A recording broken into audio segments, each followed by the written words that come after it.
Okay, yes, thank you so much for inviting me to talk to you today about HIV during breastfeeding, during pregnancy in the breastfeeding period, and to share with you about the new PMTCT guideline. So let's get right into it. Okay, so if we look at the ideal PMTCT pathway that we would like our mothers, sorry, to, the journey of the mother, we can look during antenatal care. We would like her to have a planned pregnancy, early booking into antenatal care, an early diagnosis of HIV if she is living with HIV, same day ART initiation if possible with a triple therapy ART, a potent ART regimen. We need her to have good adherence and retention in care during the antenatal period. And then we also ideally would like appropriate viral load monitoring, and very importantly, a response to that viral load that we do. Okay, then we would like all of that to happen so that we can get to delivery and we can have viral load suppression at delivery. And then after delivery, we need her to link back into care. Firstly, we first need to give care to reduce the risk of mother-to-child transmission during delivery. Then we need successful linkage back into care post-delivery, because the unfortunate reality is that many of our mummies just kind of disappear into this black hole after delivery. We need good adherence and retention in care postnatally, and especially during the breastfeeding period. We again need appropriate viral load monitoring and response to make sure that we can keep that mom suppressed. And then we ideally want integrated care for the mother and baby, because this makes it easier for her to access care. And also to make sure that our baby is getting the correct care based on what is happening with the mother. And if we can get this right during the postnatal period, we will hopefully be able to achieve viral load suppression during breastfeeding and thereafter, because we want her suppressed at the time of her next pregnancy, and also to protect her partner.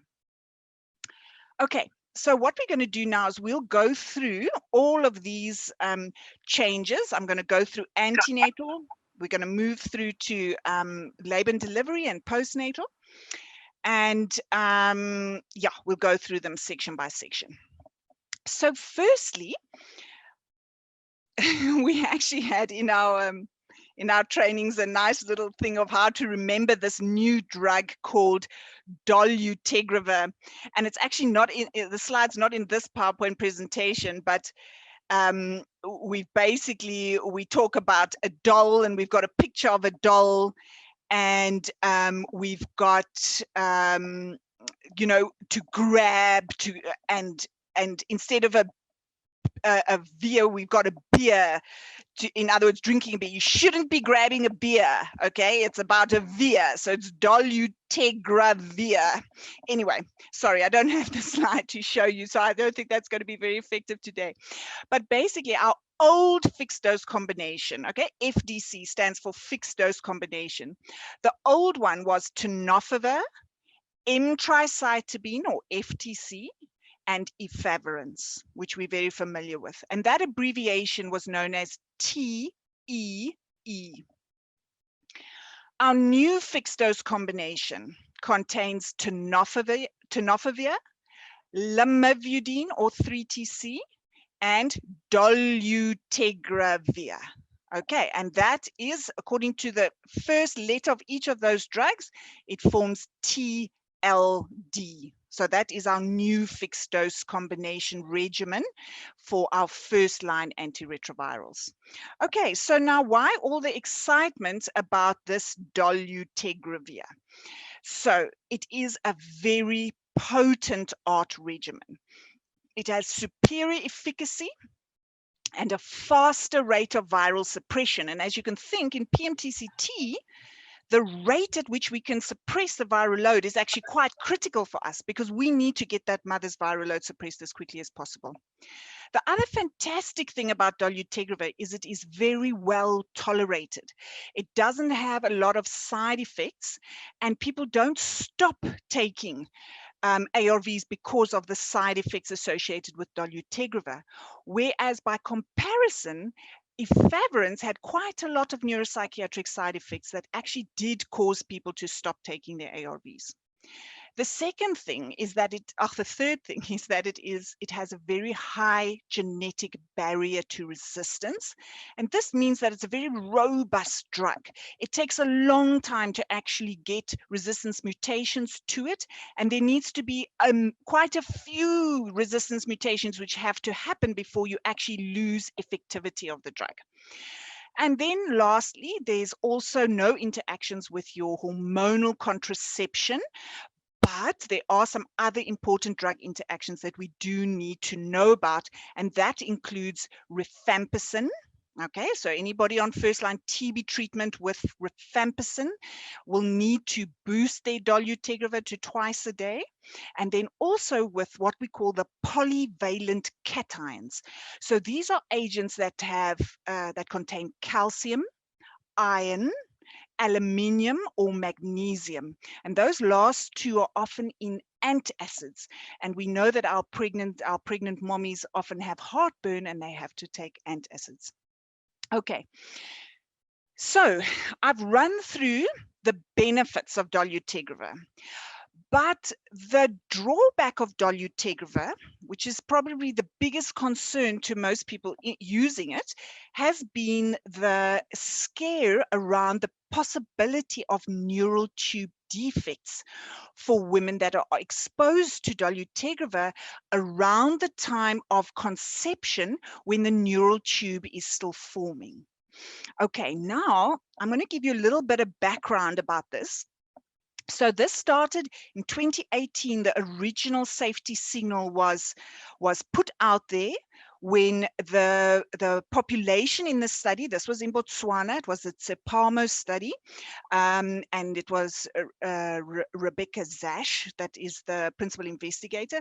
And basically they still had a small number of women enrolled, and in this small number, they picked up a number of neural tube defects. And at that point, it was a little bit intimidating, because in this small population, the risk was actually relatively high. It was sitting at 0.7% versus 0.1% risk for a neural tube defect in other non-dolutegravir containing ART.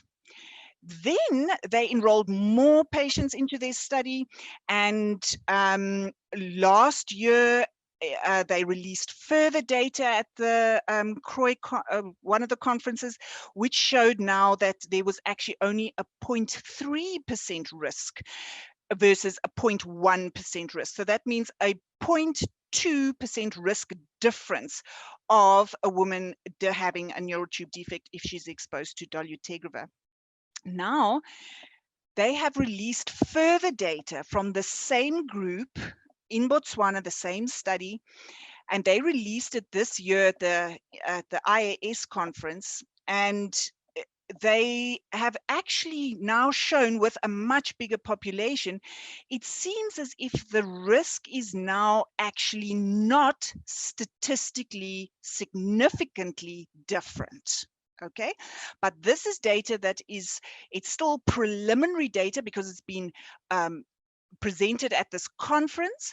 And as far as the South African program and the NEMLAC committee is concerned, and as far as the HIV Clinician Society is concerned, they would all like to first see the published data of this study before they make a full conclusion and a recommendation for the country.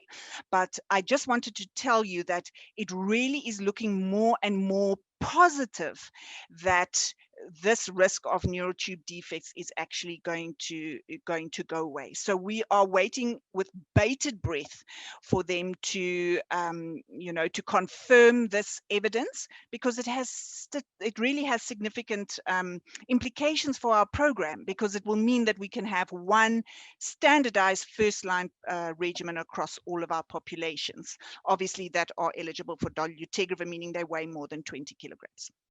Okay, let's move on. Right, so for the meantime, we know we need to be cautious.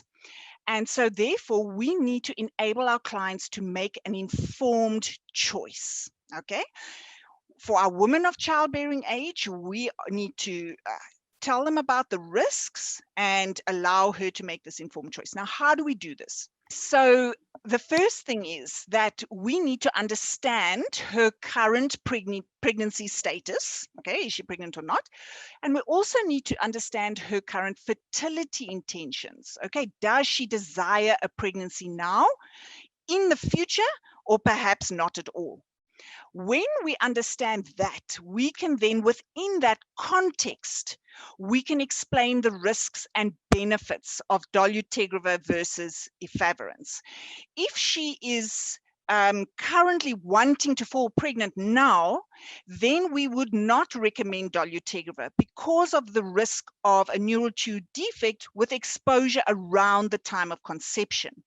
However, if she does not desire pregnancy now, then dolutegravir would definitely be a very viable option for her. Okay, so we explain the risks and benefits of dolutegravir versus efavirenz, and we, depending also on now, where she is with her pregnancy status and fertility intentions, we then discuss and provide a choice of contraceptive options as she desires.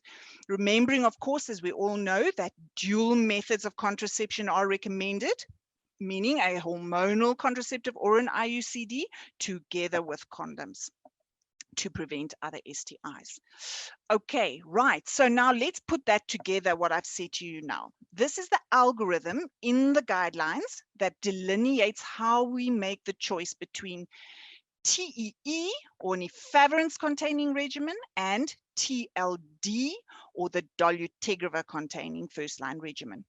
So if we have an adult woman or adolescent girl that weighs more than 35 kilograms and is more than 10 years of age, okay, if she doesn't fit into one of those categories, then this little no on the other side, okay, that means that she can opt for TLD.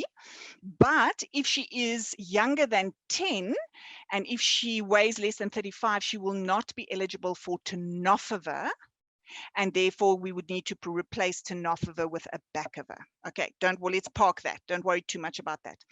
Okay, now, if we have in the top blue block, a woman or adolescent of childbearing potential, yes, she falls into that category.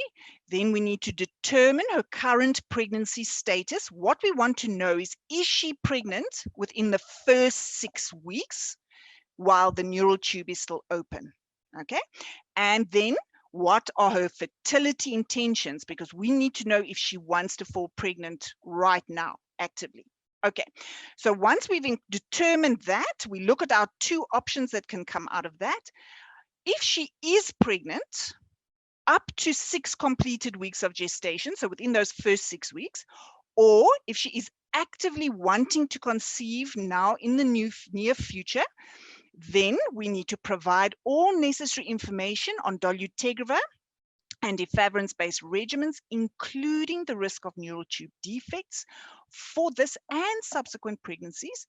We also need to discuss postpartum contraceptive options, and then our recommendation from the health department side would then be TEE, because she is still in that high risk period while the neural tube is open.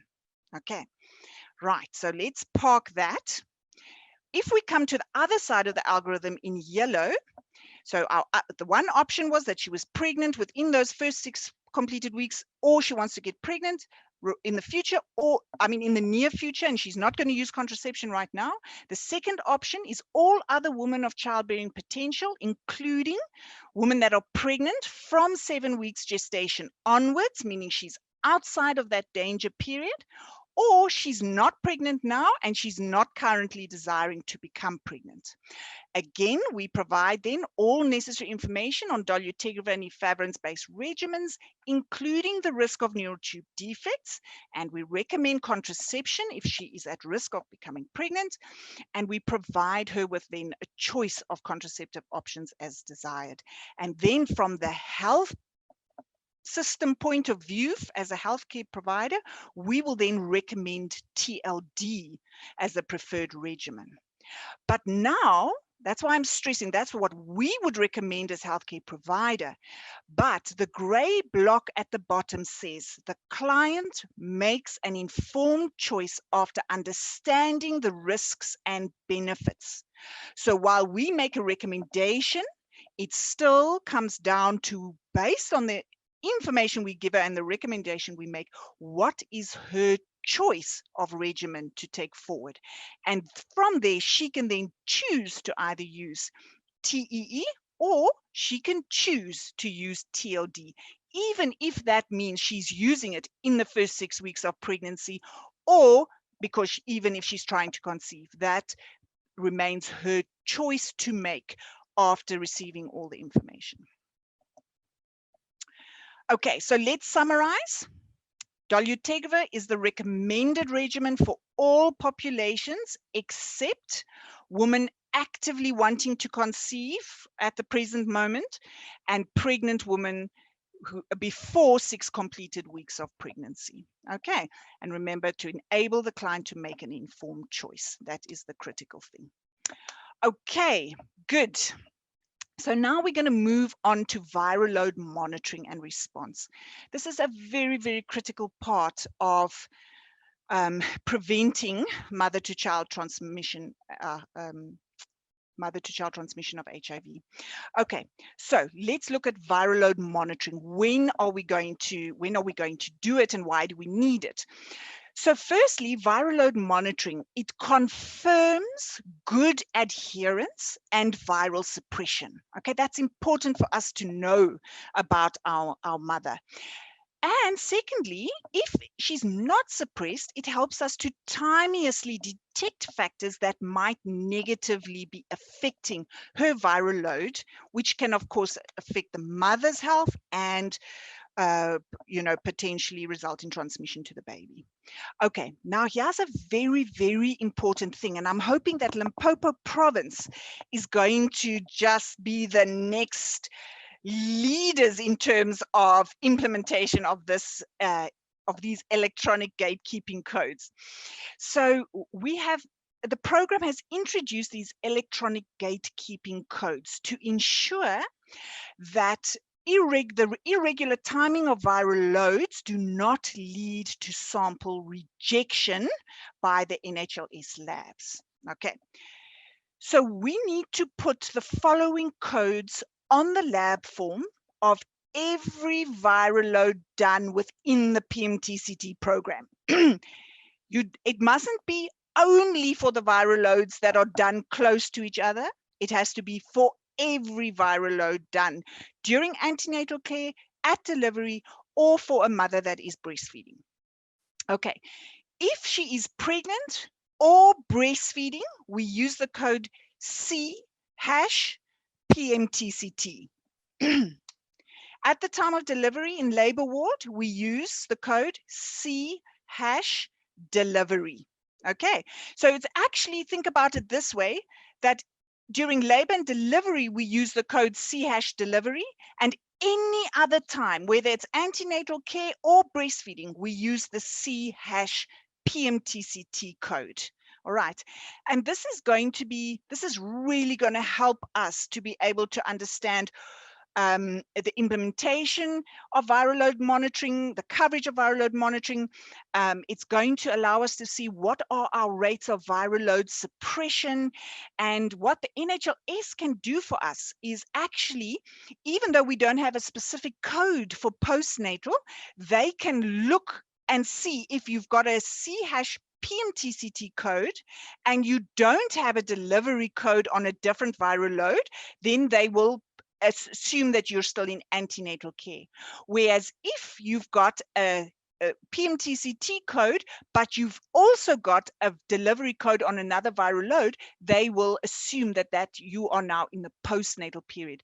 So it is possible for us to actually differentiate between viral loads done in antenatal care, at delivery, and in the postnatal period. And that is quite a significant thing for the program to be able to support implementation of this viral load monitoring. And I really want to appeal to everybody to please implement these codes. Okay, let's look at the viral load monitoring schedule during antenatal care. So if she is initiated on ART for the first time, or she's reinitiating after previous ART exposure, we will do our first viral load at 3 months on ART. Okay, we want to give her 3 months to allow her viral load to get suppressed. If that viral load after 3 months after initiating ART is suppressed, we will then repeat that viral load at delivery. If she is a known HIV positive woman already on ART, we will do the viral load at her first booking in ANC. Because she's already on ART, we need to confirm that she is actually virally suppressed now that she is pregnant. And then if that viral load is suppressed, we will also repeat the viral load at delivery. Okay, now there's been a lot of debate about this, and the question has come up over and over again. Why do we do a viral load at delivery versus a viral load at the 36-week antenatal visit? So there's two ways of looking at this. One can look at it from a clinical point of view, and one can look at it from a program point of view. Now, firstly, from a clinical point of view, it would obviously be wonderful if we could do the viral load at 36 weeks, and when the mommy delivers, that we then have the viral load result, and we can act accordingly and give the baby the correct prophylaxis and deal with the mom depending on what her viral load is. Okay, so that would be ideal. But there are a couple of very important programmatic issues to consider. So firstly, delivery is a fixed time point. Before, when we were doing viral loads and we were saying, okay, we need to do a viral load after six months of ART in antenatal care, and it was happening very haphazardly, and our viral load monitoring was not going very well in many of our provinces. So by putting in place that we need to do a delivery at a fixed time point, this makes it much easier than saying she gets a viral load relative to something else happening. The other thing about doing the viral load at delivery is if we did not do it at delivery, let's say we did it at 36 weeks, we would never be able to get to complete coverage of the viral load because we have about 15% of babies that will be premature deliveries. So their mom will deliver before they were due for their viral load. We also know that there's some with unsure gestational age. We have unbooked deliveries, so she would have also missed the opportunity to get a viral load. Then there's the labor ward logistics. Now, labor wards have actually previously demonstrated a fantastically good uptake of the birth PCR. And our birth PCR coverage is way better than what our coverage at 10 weeks is at the moment. And also by doing it at a specific time point, at a specific place, it allows the health system to monitor coverage of the maternal testing and viral load monitoring. Because if you think about it, that means that coming into delivery, you have two groups of women. You either have women that are HIV negative and they need an HIV test, Or you have women that are HIV positive and they need a viral load. So one could then look at your total number of deliveries. You could look at the number of HIV tests that you do on HIV negative moms, and you could look at the number of viral loads that you do on HIV positive moms. And one could actually, in that way, monitor to make sure that we're giving every mom the appropriate care related to HIV in labor. The other very critical thing is that it allows us to put the mother's viral load barcode sticker on the baby's Road to Health book. So this provides a link for maternal infant PMTCT interventions, and it promotes integrated care for the mother-infant pair, because now the nurse at Child Services receives the baby's Road to Health book with a birth PCR barcode, but also with a mother's viral load barcode. And now she knows it's easier this way to actually be able to stress the importance of whoever is looking after the baby at primary healthcare needs to be aware of what is happening with the mother's viral load if she wants to give good care to the baby. Because remember, the care of the baby is determined by the mother's viral load. Part of the new guidelines is now that if the mom has a high viral load, we have an option to give the baby high-risk prophylaxis to protect the baby while we try to get that viral load resuppressed. And if you think about it, labor or the delivery ward is actually the only place where we really have the mother's antenatal record and the baby's which is now the Road to Health book record, together in the same place, and where we can actually put that barcode sticker into the baby's Road to Health booklet. Because once the baby moves out and goes to primary health care, the antenatal record stays in the delivery ward. So then those records are now separated. So there is a lot of programmatic benefits to actually then being able to do this viral load at delivery. And there was a lot of debate about this issue. And in the end, it was decided that the benefits of doing it at this time point are just very far reaching, and they weighed a little bit more. And so this was the decision that that National took. Okay, that was a mouthful. I hope you guys are still with me.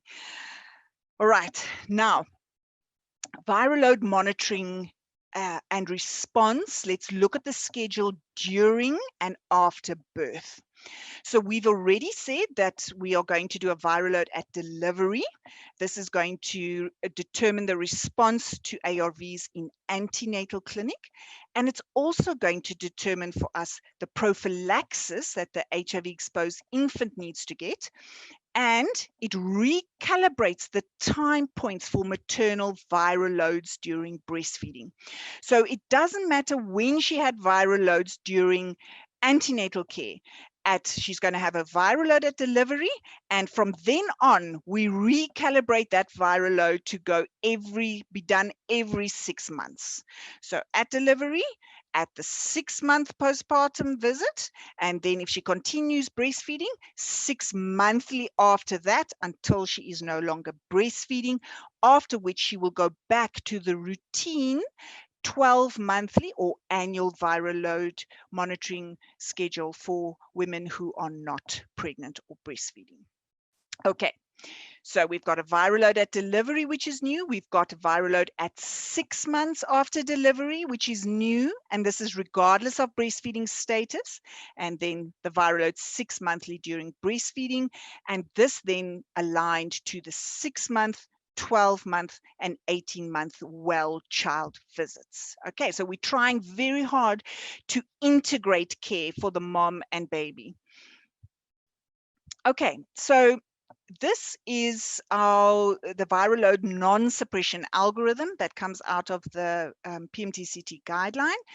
And I'm not going to go into the details here, but it is very, very important to act if your viral load is not suppressed. Okay, and we've put together this little acronym, A, B, C, D, and E. these are the issues that need to be looked at. This is what you need to assess when you find a mom with an elevated viral load. We need to look at issues of adherence. We need to look at bugs, which is basically we're saying intercurrent infections. Okay, so we need to check for TB, do an STI screen, look for other infections. C, we need to make sure that she's on the correct dose. Now, with our fixed dose combinations, usually this isn't a problem, but we do need to keep in mind if it's maybe a malnourished adolescent who has now gained weight, and we need to make sure that she's actually on adequate doses of her treatment.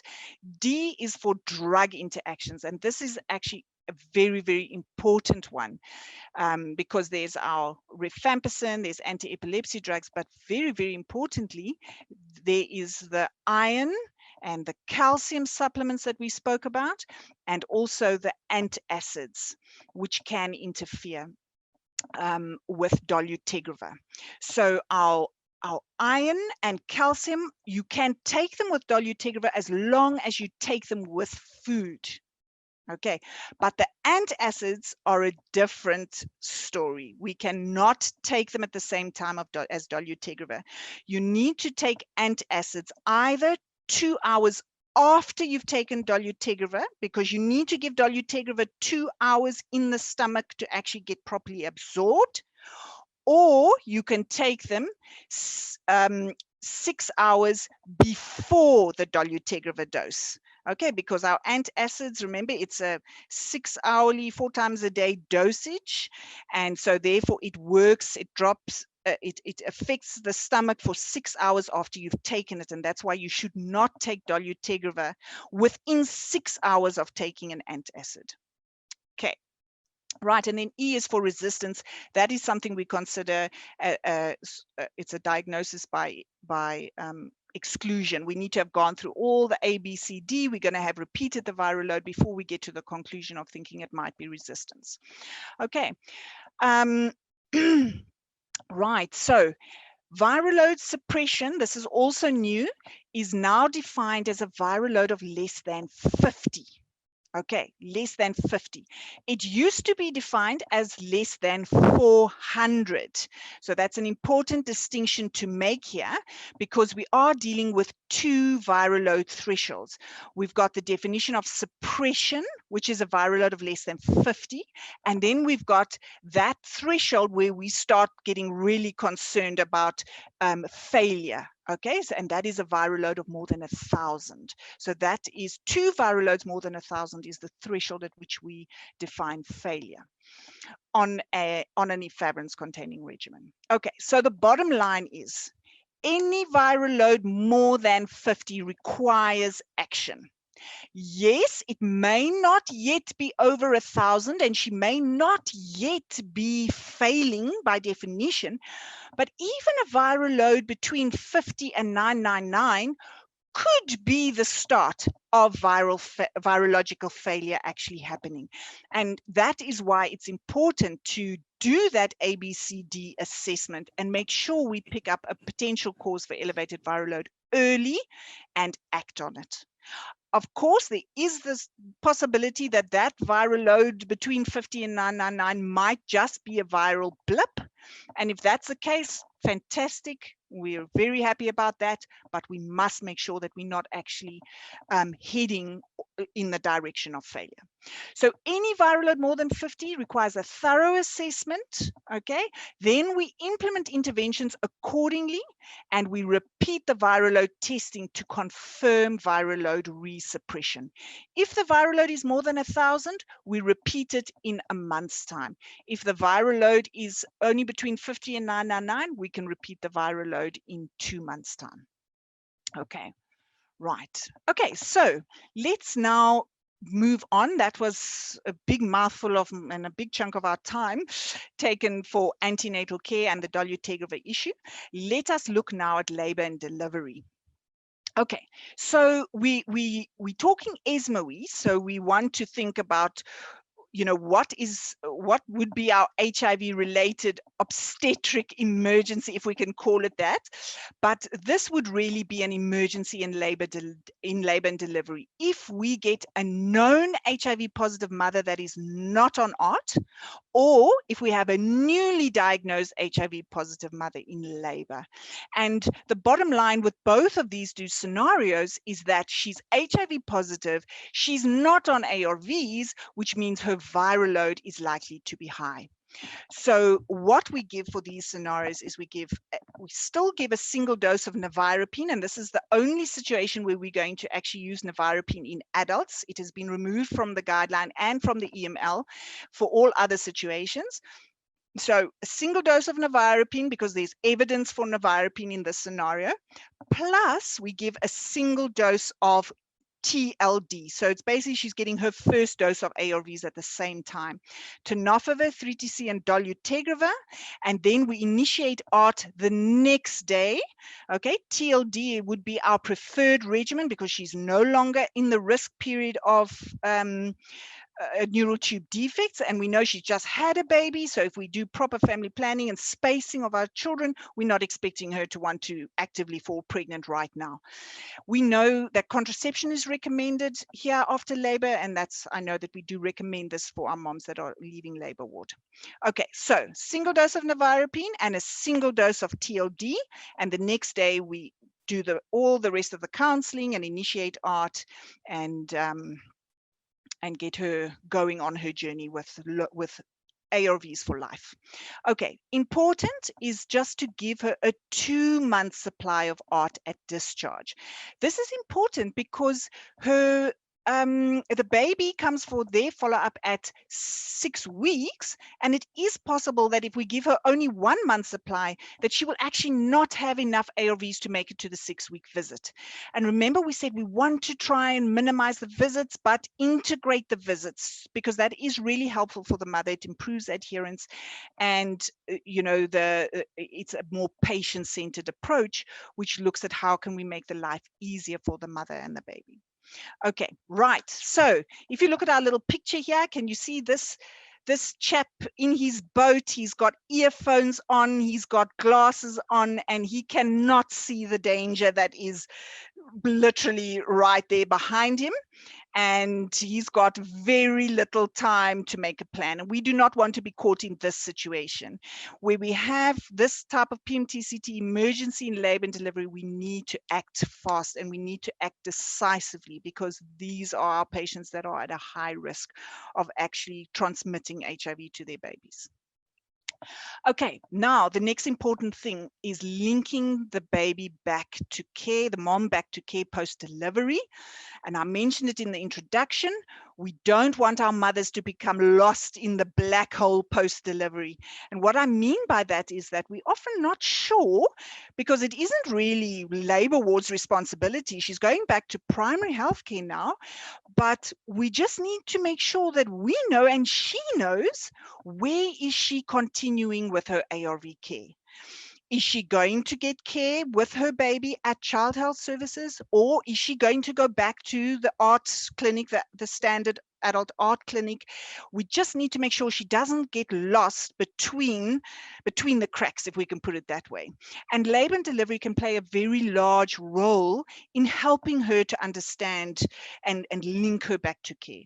So we need to counsel the mother on the importance of viral load suppression for her own health and for that of the baby. And we need to also help her to anticipate and adherence challenges in the postpartum period, and to think about how she can overcome them, because there's postnatal depression, there's sleep deprivation, there's a disrupted routine. So there's many things that can really influence her adherence, and we just need to make her aware of these things and help her anticipate it and hopefully mitigate it.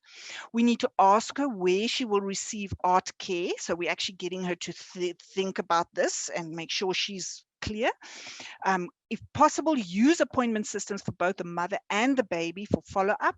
There's the role of the community health worker, because our challenge in PMTCTs that we have the mom attending at antenatal, she delivers somewhere else possibly, and then her postnatal care and the care of the baby may be at another service point. But if she is assigned a community health worker during antenatal care, that community health worker is likely to stay connected to her regardless of where the mother moves between facilities.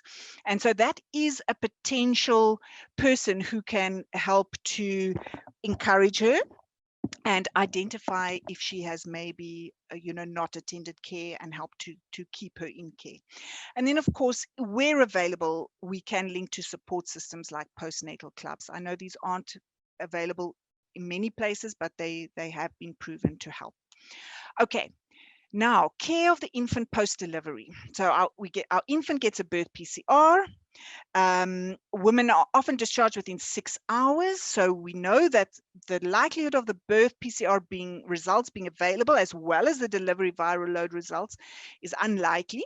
So we need to record that birth PCR and delivery viral load, the barcodes in the Road to Health booklet, and we need to educate the mom, empower her to actually know she must follow up on those results at her 3 to 6 day postnatal visit. Then we give infant prophylaxis according to the risk profile, which I'll explain to you now, how we decide which baby is which risk profile. And we adjust prophylaxis when the delivery viral load becomes available at the 3 to 6 day postnatal visit. Remember, of course, that any infant with a positive birth PCR result must be urgently referred and discussed for ART initiation. Okay, now let's look at the postpartum care and the care during breastfeeding. So let's look at the bigger picture of what we're recommending to reduce mother-to-child transmission to the infant. Our first strategy, which is what we've been talking about for antenatal care, is to minimize the infant's exposure to the virus by maternal viral load suppression. Okay, this is our big thing. We need to suppress the mom's viral load. Our second strategy is to provide infant post-exposure prophylaxis. If both strategy 1 and strategy 2 fail or are suboptimal, then we need to identify infected children as soon as possible. And this is why we do early infant diagnosis with our PCR testing. And if we find them positive, they must initiate ART as soon as possible. And secondly, connected with that, we also have cotrimoxazole preventive therapy to prevent the PCP opportunistic infections in these babies. Now, at the same time, we've got strategy 1 and strategy 2, but at the same time, we need to be promoting and protecting breastfeeding. Because we don't just want an HIV-free child. We want an HIV-free child who is well, who is thriving, who has normal growth and development. And this is quite a critical paradigm shift for the PMTCT program to make, because we've always thought about our outcome. It's a success if that baby is HIV negative. But in fact, we need to be thinking further, because even HIV negative children, okay, our HIV exposed but uninfected children, they also have poorer outcomes. So we need to be thinking further, that we make sure that even our HIV negative children also have normal growth and development. Okay, so let's look at infant prophylaxis at birth. What are the definitions and the principles? Principle number 1 is that the delivery viral load will determine the risk profile of the infant. If the result of the delivery viral load is not yet available, then we use the result of the most recent viral load in the last 12 weeks of antenatal care. Principle number 2 is that this baby is high risk until proven low risk. Okay? It's almost like that innocent until proven guilty. Here we're guilty until proven innocent. Okay, we're high risk until we're proven low risk. So we treat the infant as high risk unless there is actual evidence in terms of a maternal viral load to show that they are low risk. And then the third principle is that we will continue prophylaxis until the mom's viral load is suppressed. Previously, we just said that high-risk prophylaxis was for 12 weeks, but now we say minimum of 12 weeks, and we only stop it if we actually have confirmation that the mom's viral load is less than 1,000. Okay, so let's quickly look then at what is our definition of low risk and high risk. Basically, low risk means you have a confirmed viral load of less than 1,000. This would be then either the delivery viral load, or if you have a viral load in the last 12 weeks, if your delivery viral load is not yet available. So what is high risk then? High risk is basically everything else. It is a viral load more than 1,000, or a viral load that we had no viral load available, or a viral load in the last 12 weeks that was higher than 1,000 if the delivery viral load is not yet available. Okay, so what do we now give in terms of prophylaxis for these two groups? So low risk prophylaxis remains unchanged. We give nevirapine daily for 6 weeks, regardless of the feeding choice of this baby. High risk prophylaxis is nevirapine for a minimum of 12 weeks and AZT for 6 weeks. And this is in the breastfeeding infant. Okay, now why is it important to note that? Because if this baby is exclusively formula fed from birth, then we would only give nevirapine for 6 weeks and AZT for 6 weeks, because this baby is not having ongoing exposure through breastfeeding. Okay, right. This is just the summary of the infant prophylaxis as a snapshot out of the guideline, and it outlines the different ARVs and the weights and everything. I'm not going to go into detail here. Okay, and then what about breastfeeding in the context of HIV? So we've now said that we need to be thinking further, that we want not just an HIV negative child, but an HIV child that is growing and that is developing normally. And breastfeeding is critical for this. Okay, but there's this concept in the new guideline called breastfeeding plus. So what do we mean by plus? This means that we want a reduction in mother-to-child transmission via breastfeeding as far as possible by keeping HIV uninfected mothers HIV negative by supporting breastfeeding, because that's critical to our outcomes, plus providing HIV risk reduction counseling. On the other hand, our other group is where we've got HIV positive mothers, and those we need to keep virally suppressed. So how do we do that? We support breastfeeding plus adherence to ART, retention in care, and correct viral load management and response to get her viral load resuppressed as soon as possible if she has an elevated viral load. Okay, so that's what we mean by breastfeeding plus. We support breastfeeding, but if she's HIV negative, we give plus HIV risk reduction. If she's HIV positive, we plus adherence to ART, retention in care, and viral load management. Okay, so let us recall then the two strategies that we said we have to reduce mother-to-child transmission. The first was to get maternal viral load suppression, and the second was to give infant post-exposure prophylaxis. Okay, now these two strategies don't just apply at birth, they also apply during breastfeeding. All right, so strategy one, if something goes wrong there, and if our mom's viral load is more than 1,000 during breastfeeding, this is a medical emergency, and we need to get this viral load resuppressed as a matter of urgency. Okay.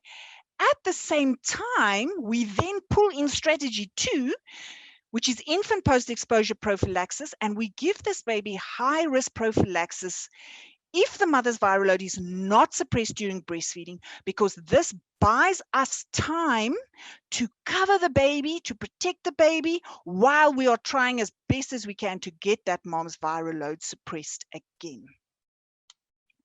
So prophylaxis for infants of mothers with an elevated viral load during breastfeeding is then nevirapine daily for a minimum of 12 weeks and AZT twice daily for 6 weeks.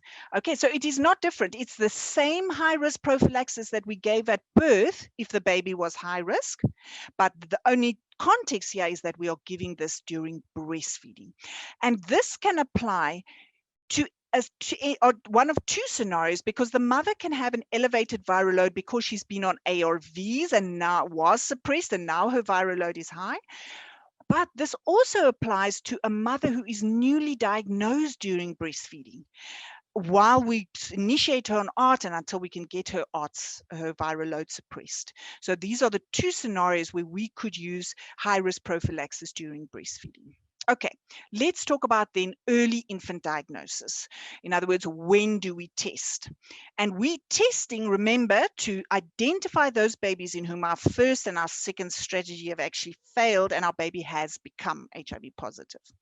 So we know birth PCR, that test has remained. It comes through from the old guideline. The 10-week PCR remains.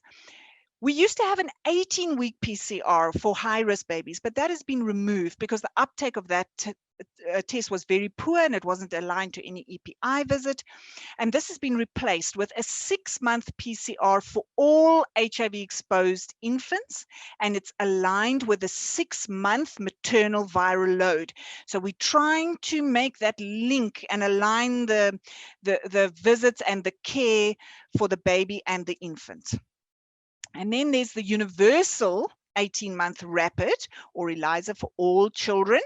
And note, we're calling it universal 18-month test because this, we want to test our children at 18 months, whether they are exposed or unexposed. Okay, and this is also aligned then, if this mother should still be breastfeeding, this would be aligned with an 18-month maternal viral load. Then we still have an age-appropriate test at 6 weeks post-cessation of breastfeeding. And of course, an age-appropriate test at any time if the child is symptomatic, and that is aligned to our IMCI guidelines. Okay, so let us quickly summarize. I am a few minutes over time. So our central theme for the new PMTCT guideline is that we must achieve as fast as possible maternal viral load suppression. Our other cross-cutting themes through the guideline is that we want to link HIV prevention and family planning services. We haven't touched on that so much in this session. We want to integrate services for the mother and infant pair.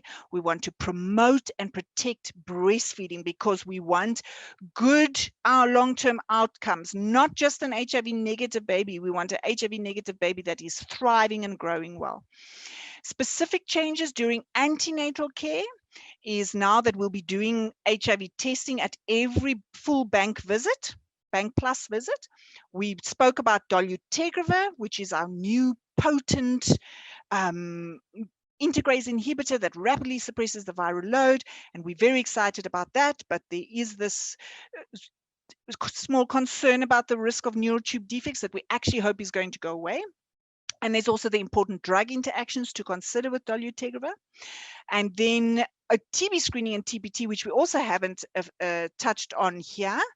But basically, we are not going to give TPT in pregnancy to all women.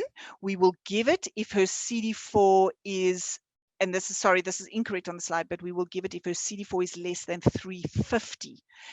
If her CD4 is more than 350, we will defer TPT, because there are some adverse effects on pregnancy outcomes by using INH in pregnancy. And so therefore one has to balance the risk and the benefit.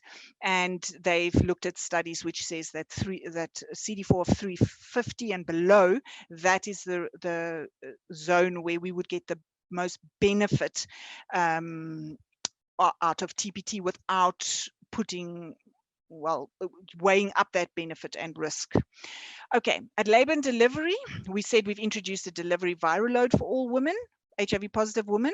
We've now changed the regimen for women presenting in labor not on ART, which is now a stat dose of nevirapine and a stat dose of TLD. And that stat dose of TLD replaces the previous AZT 3 hourly in labor and the stat dose of Truvada. Okay, and then also remember we need to give the mother with 2 months ART supply at discharge, and very important is to think about what labor and delivery can do to make sure that that mom links back to postpartum care. And then for our postpartum care and breastfeeding, we've got our high-risk infant prophylaxis. And the new part of this is that we're now also giving it during breastfeeding if there is either a new diagnosis of HIV or a high viral load in a mother on ART. And this is AZT for 6 weeks and nevirapine for a minimum of 12 weeks until we have confirmation that the mom's viral load is actually resuppressed. And then additionally, we have breastfeeding that is actually goes on now for 24 months. It's recommended, okay, or longer, but this is within the context of maternal viral load suppression and enhanced infant prophylaxis, which is what we've now been talking about, this high-risk prophylaxis during breastfeeding. We're trying to make it as safe as possible an environment for that mother to continue breastfeeding as long as possible because of the beneficial impact it has on the baby's development. And then lastly, we've got our new testing schedule. We've retained the birth and 10 weeks PCR. We've introduced the HIV PCR at 6 months. There's the maternal viral load at 6 months and 6 monthly during breastfeeding. We've got the universal 18-month rapid for all children that don't yet know their status. And then the other important change is also that HIV confirmation will now happen with a PCR between 18 months and 24 months. So remember, we used to do a PCR on all children under 18 months, and we used to confirm it with another PCR if the child is under 18 months. If the child was over 18 months, we would do a rapid, and our confirmatory test would be a rapid. But now they have found that there are actually some babies that retain antibodies longer than 18 months, so up to 24 months. And so therefore, if we were to do a rapid and confirm with a rapid on both tests, we would just be picking up maternal antibodies. And so therefore, those babies will still screen with a rapid. The first test will be a rapid, but if the rapid is positive, we must confirm with a PCR test up until the age of 24 months. Okay, gosh, that was quite a mouthful. And so are there any questions? Jeanette, there are multiple questions. I think here more than 10 I can see here. Okay. People are so excited about your presentation, Jeanette. Thank you, Dr. Wessels, and to everybody. It's an absolute pleasure to watch all the changes that are happening in the guidelines. And I must say, this is definitely the right direction. From my personal experience, the clinical trials that we've been running for the last 20 years or so have become a little bit more sophisticated as time has gone on. And this is the approach that we are using right now. And I must tell you, I can't remember the last time I saw a child with HIV if the mother had been diagnosed in pregnancy. So especially with dolutegravir, it works hard, it works fast, it's a fabulous drug. It's a safe drug as far as I'm concerned. I must confess I'm a bit of a skeptic about the neural tube defect safety signal. My view is from the public health perspective, as long as mom has her information and it's her choice, the superiority of her viral control on dolutegravir it's very clear. It's very clear. So I'm very excited to see this. I love the whole idea of the red flag. We need to act on this viral load as soon as it blips above 50. That's absolutely true. On these highly potent combination, fixed dose combinations, the viral load comes down, it comes down quickly, it comes down fast, and it stays down. If it's blipping, there's often something in mom's life that's giving her difficulty with taking drugs every day. And gosh, you know, we're all in the same boat. Chronic medication is so hard to adhere to reliably, especially in the postpartum period. And this is what we are reliably seeing. So find that viral load that's dipping, find out what's going on and act. And that's the gap in all the programs. Dr. Dakalo, back to you. Thank you so much. Do you know if there was a study which was done for efavirenz specifically on the safety, or is just known that with the patients who have been on efavirenz, it has been safe? Was the study done the same one as the DTG? Doc, yes, there were. If you can recall, years ago when we actually started with efavirenz, gosh, when was it? I think prior to 2010, we actually had a similar situation where we were giving pregnant moms nevirapine. We were giving women nevirapine and men efavirenz. I don't know if you can recall that from way back.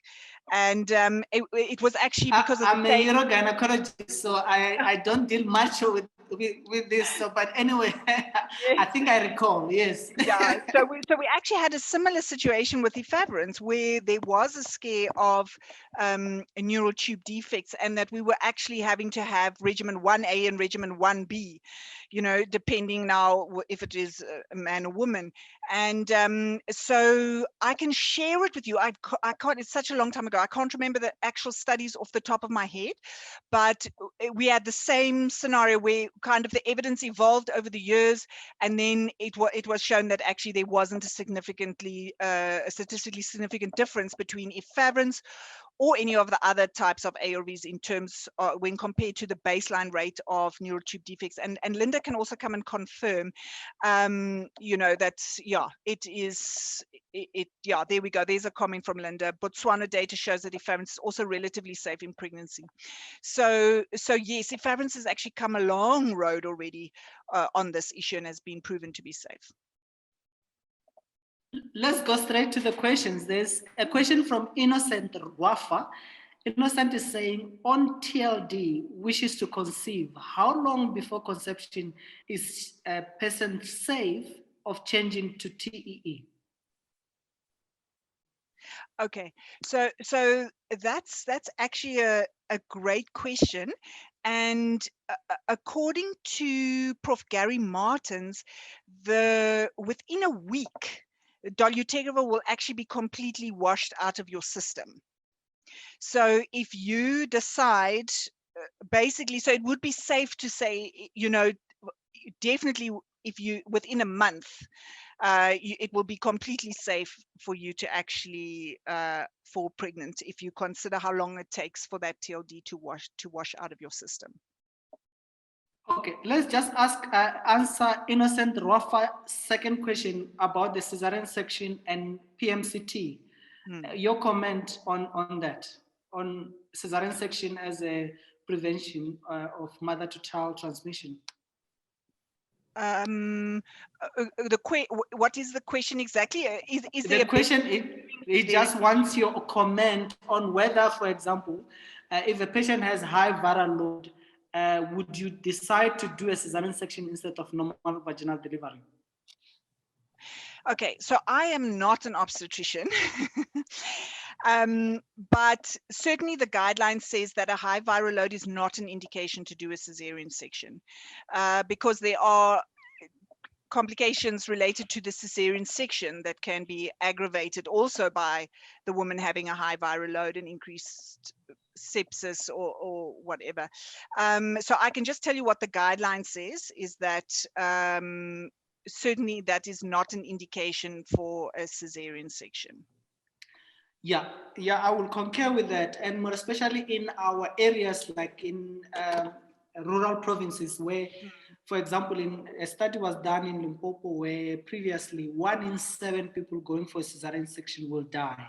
So cesarean section has that kind of complication of death. It wouldn't be a clear indication for cesarean section for viral load, unless if, let's say, you are in a first world country where Caesar is safe and on all everything is all done for that kind of cesarean section. It's much safer, but in our rural provinces, it's still a high risk procedure. And if I can just add to that, Doc, you know, we really actually need to be focusing on what we need to do to prevent that scenario happening. Our focus needs to be in antenatal care, that we're making sure we're diagnosing, getting them onto ARVs and getting them suppressed, so that we really don't have that scenario and we don't have to put our resources into the, you know, cesarean sections. Sorry. Absolutely, I'm back in again. And that's what my point was going to be, is that manage the viral load and get yourself out of that emergency situation as much as you can. But I think we've been saying this for 25 years and we still don't know how to do that well. So the support that we give our mums often falls short of the support that they need to maintain virological suppression throughout, from preconception throughout labor and delivery and breastfeeding. And that's one of the real challenges we have. And I'd like to direct you to a resource that perhaps you can look at later. That's called The Last Mile to PMTCT. And that's been released by UNICEF and UNAIDS. I'll see if I can put a link into the chat. And they have got some fabulous new resources about that, with a very pretty stacked bar chart, which shows you in your particular country where the missed opportunities for prevention happen to be. And most of us in this region, it's retention in care or failure to deliver care. Less so in South Africa for that, but the retention is not great. And that's one area we really do need to work on. Thanks. Thanks, Linda. And Joyce Mapalu, I think it's a consultant in Limpopo as well, is asking, does folic acid in patients with dolutegravir makes a difference in neural tube defect on starting the TLD? So we know that our patients are all getting folic acid. Does it make any difference in preventing neural tube defect? So the data that they actually presented from SAPAMO in Botswana notably is not a folate fortified country. And in Brazil, which is a folate fortified country, they had no cases of neurotube defects. So it does seem to be that it does make a difference. Yeah, so I would say it certainly seems that way. And remember that folic acid, I mean, we are folate fortified, and it is also part of what we consider to be safe conception care, you know, to provide folic acid to our moms. So it is the standard of care in South Africa. Marvelous. The other question from Tabo is saying, what is the risk of HIV transmission when we do artificial rupture of membranes? In patients with, or other than, and what is the difference when there is a spontaneous rupture of membranes? Is there a risk for doing artificial rupture of membranes when the viral load is not suppressed? Doc, I cannot put a figure on the risk, but any of these kind of procedures, and certainly prolonged rupture of membranes for more than 4 hours, even without having an elevated viral load, is an increased risk. So there is definitely going to be an increased risk if the mother has a high viral load on top of that. But it's very much a situation, I think, and look, as I said, I'm not an obstetrician. There are obviously indications for when you need to do it, and that's where one's got to weigh up the risk and the benefit. You know, if it's and there's an urgent obstetric observation to do that, indication to do that, then it has to be done. So yeah, well, I can't put a figure to that risk, but there is an increased risk. It's one of the things that we actually prevent. We ask them, we say don't do it unless there's an urgent indication to do it, including episiotomies, artificial rupture of membranes, prolonged rupture of membranes more than 4 hours is a definite risk. Yeah. Mama Mhlongwa is saying, are there any alternative for AZT in high-risk infant prophylaxis? I think there are places that have used 3TC, but I do not have this information off the top of my head, the context of it. I can certainly find out about it. But I do want to say that the majority of the evidence out there is actually for AZT. So, and that is why most programs have opted for the AZT option, because there is very good evidence for the effectivity of AZT. Marvelous. Jeanette, let me just apologize to Rasibe Kupa, Dr. Matome, Dr. Joyce Mapalu, Dr. Muhlala. We won't be able to go through to your questions now because even Ashley had to rush somewhere, who is our technical team at the back making these things possible. Jeanette, we are so grateful to have you today. We actually learned a lot. Even for me as a urogynecologist who hardly goes to labor ward, I actually got taught and I enjoyed the lesson. And I must say, Jeanette, you're a great teacher. I'm sure you have heard it so many times. Thank you very much, Doc. And I think you...